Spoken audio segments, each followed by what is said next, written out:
If you're not afraid of spooky things, come with me backstage at Universal Studios for some weird goings-on. Yvonne De Carlo came in her hearse car. What's going on down on the set? Don't anybody push. This gentleman looks somewhat familiar. Oh, yes, he was the casting director on the Frankenstein pictures. This, you should pardon the expression, live director is Earl Bellamy, who's getting everything ready to shoot. And this very unusual-looking girl is Debbie Watson, who is the niece of the Munsters, Marilyn. Too bad about her. This is Grandpa, a very nice old fella who's having his makeup taken off, while I join the director to look at this old dusty harp, which belonged to an angel who wouldn't join the union. This is where they deposit old flies. It's nice the way they make things just like at home. This is the first feature movie the Munsters are making, and the premiere will probably be held at the RKO mortuary. At midnight, of course. They will have reserved coffin seats. The still life photographer, Jack Harris, is taking promotion pictures of Debbie Watson, but there's nothing much that he can do with her. She just turns out pretty every time. Maybe a little green makeup will help. The picture, by the way, is called Munster Go Home, and the story is about a manor that has left the family by a dead uncle. What else? Grandpa told me I look pale.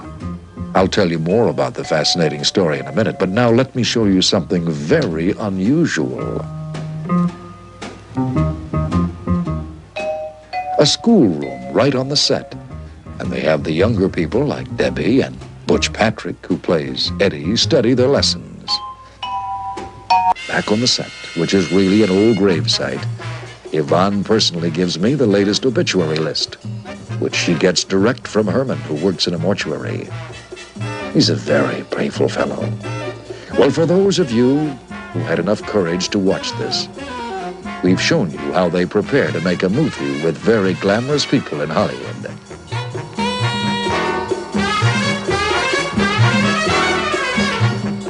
And here's an old knight who's a relation to the Munsters way back in the time of King Arthur. And this was a good night. Good night.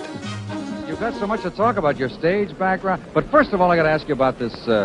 Somebody told me you live in a zoo. Now, you have a hobby. Now, what is it? I have a hobby.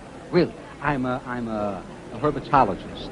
A herpetologist? And yes, for those people listening out there, that means I collect reptiles. I was a school teacher before this. Really? I didn't know that. Yes, I was a school teacher. What did you teach? Well, I taught a specialty. I have a degree in education. I also have a degree in child psychology, CRMD license.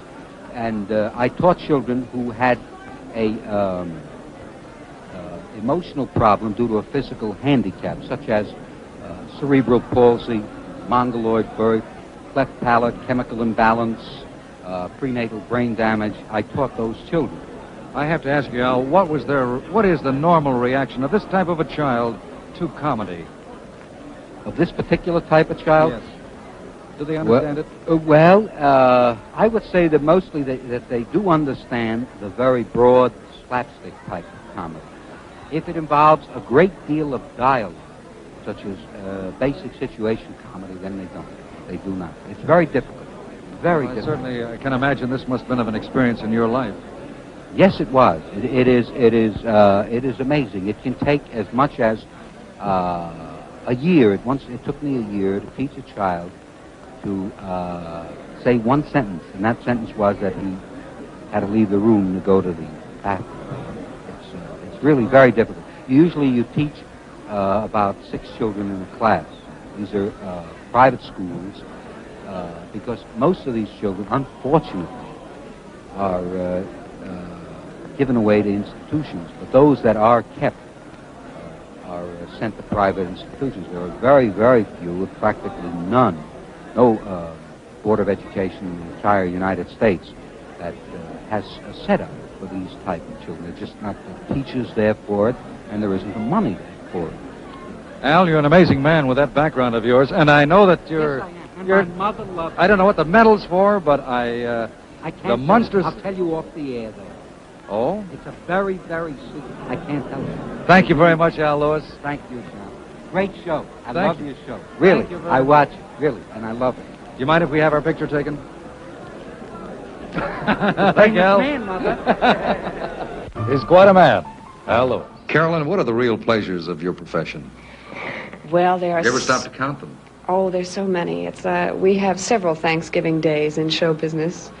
We thank everybody for all of the joys that they give us all throughout the year. And there are so many, many things that I thank God and thank the people for. You ask me specifics, it's like asking a comedian, you know, do a few funny jokes. But one of the nicest things that I think that happens to me for being in this business is that I get to meet people and get to talk to people rather, like you, and like many of the people who write to me that I would never know. And that's one of the things I think. You know, I never thought about that, but it is a fascinating profession, and you meet you meet so many interesting people, not only in the acting level, but figures of national importance, international importance, right? Yes, that's true. It's interesting that when you met, for instance, I met tonight Willie Shoemaker, who I'm sure... Has international importance. Well, I think we all sort of sit around and we watch on television, on this marvelous medium, all of the people that we feel like we know, and we're all in the same business, in the same profession, and you say, oh, hello, how are you, even though you've never been introduced. And it's quite a marvelous feeling to be able to say, yes, I lived in the same era with Dwight Eisenhower, with, I know I'm leaving out people that should be named, with even a Willie Shoemaker, who is a marvelous man. He has done a wonderful, wonderful thing with Lou the Toad Grozer. He can... You mentioned two sports figures. Are you really a sports nut? Not really. The fellow I'm engaged to be married to, Bud Morse, is a very big sportsman, and we spend our weekends Reading watching. Sporting News and Sports Illustrated. No.